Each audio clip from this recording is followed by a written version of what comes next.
January 29th, 1945. Holzheim, Belgium, 2:47 p.m. The snow is falling sideways, not drifting, not floating.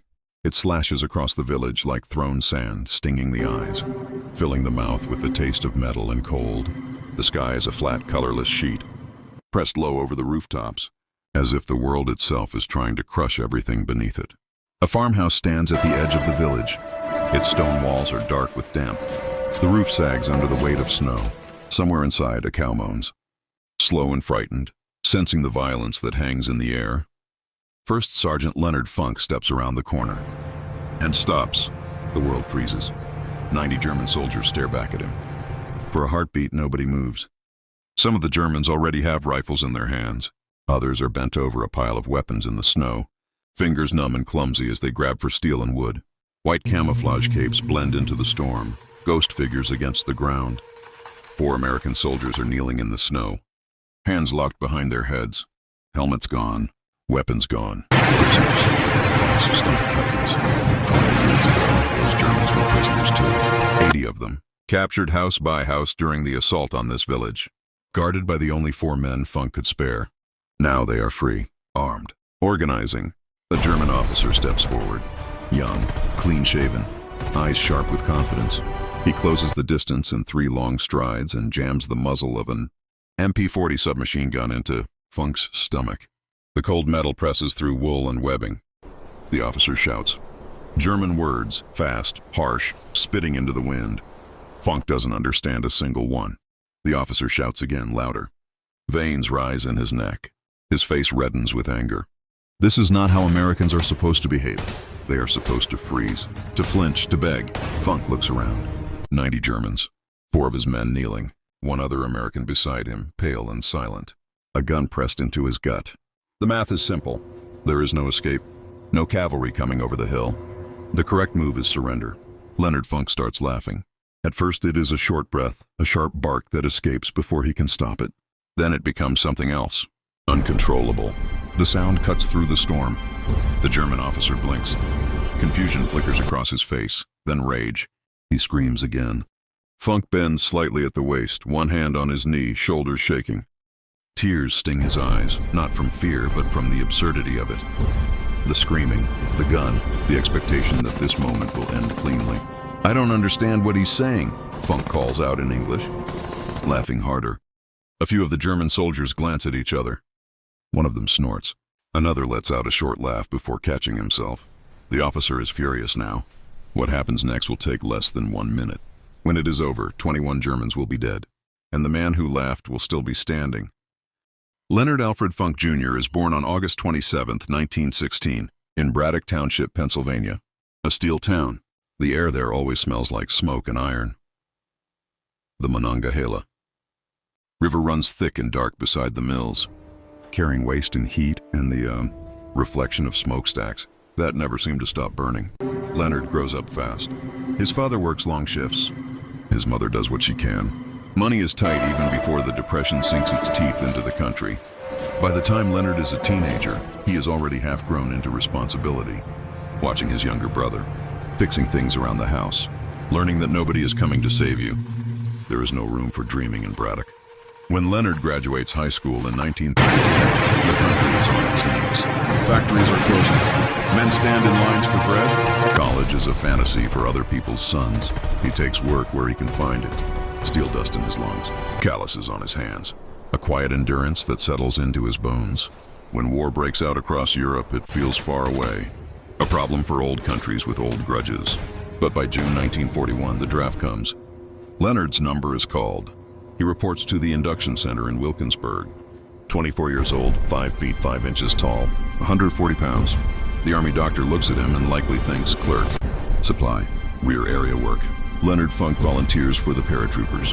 In 1941, American airborne forces are barely an idea. The concept sounds insane. Jump out of a perfectly good airplane. At night, over enemy territory, with everything you need to survive strapped to your body. Most soldiers laugh it off. The men who volunteer do not laugh. Airborne training is designed to break you. 5 weeks of running until your lungs feel like they're bleeding, jumping, climbing, falling, hitting the ground over and over until your joints scream and your hands shake. Half the men quit. Then come the towers. Steel skeletons rising into the sky. You step off, heart hammering, trusting a harness and a cable to keep you alive. Then the planes. The first time Leonard stands in the door of a C-47, the wind roars like an animal trying to tear him out. The ground looks impossibly far. Every instinct tells him to hold on. He steps anyway. The parachute snaps open. Silence. He earns his wings. Assigned to Company C, 1st Battalion, 508th Parachute Infantry Regiment. By late 1943, he ships to England and joins the 82nd Airborne Division. The men around him have already jumped into combat. Sicily, Italy, they've killed. They've buried friends. Leonard is older than most of them. But age brings steadiness. By the spring of 1944, men listen when he speaks. June 6, 1944, 1:30 a.m. The plane shakes violently as flak explodes around it. Black bursts in the sky. Metal fragments slam into the fuselage. Tracers streak past the windows like burning insects. Leonard stands in the stick. 60 pounds of gear drag at his shoulders. The red light glows.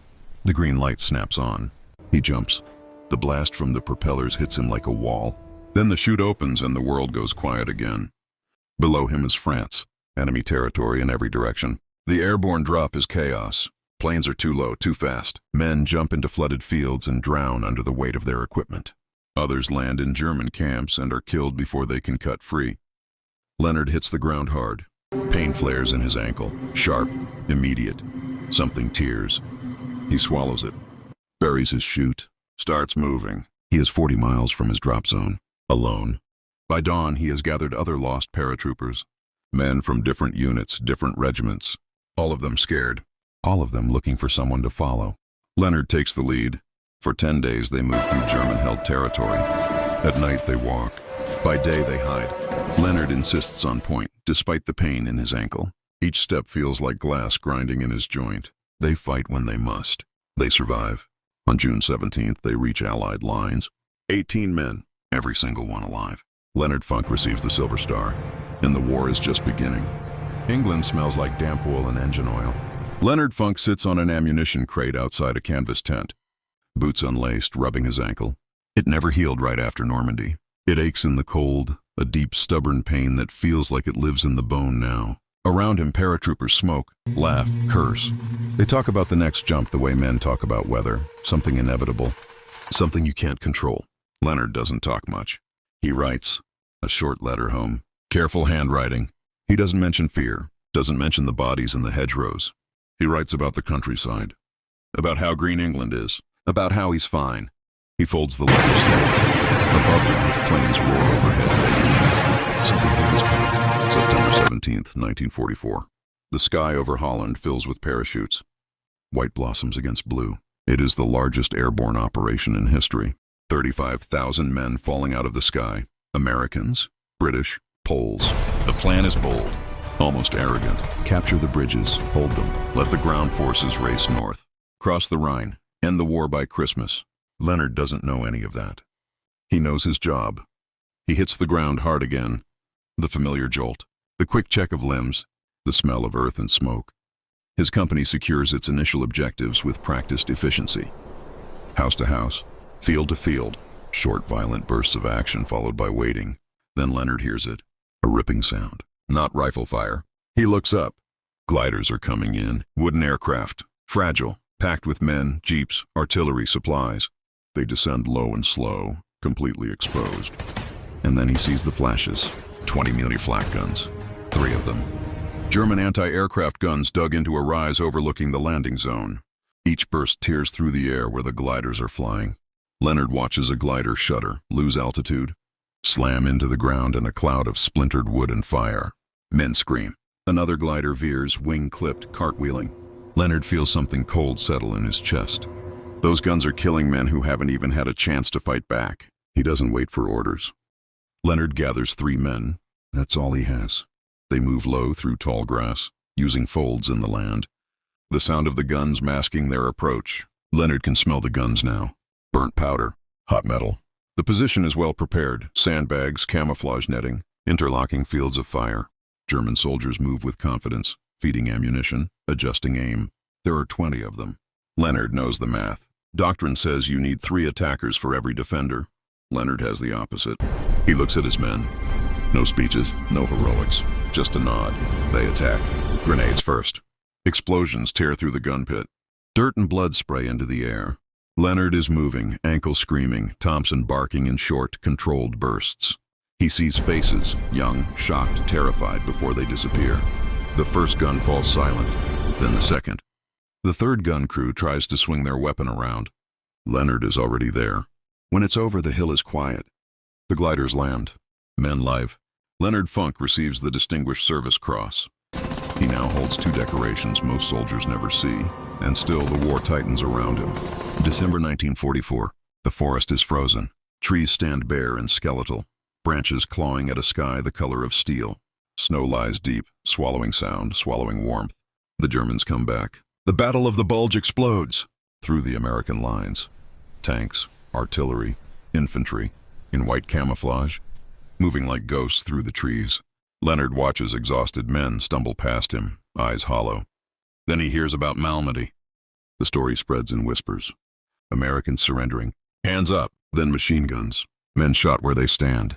Wounded finished off in the snow. Leonard sits alone that night, cleaning his weapon. He doesn't say anything, but something inside him closes. A door. He makes a decision he will never speak aloud. I will never surrender. January 29th, 1945. Orders come down. Capture Holzheim, Belgium. Company C is under strength. Their executive officer is dead. Leonard is next in line. He looks at the roster. Not enough men.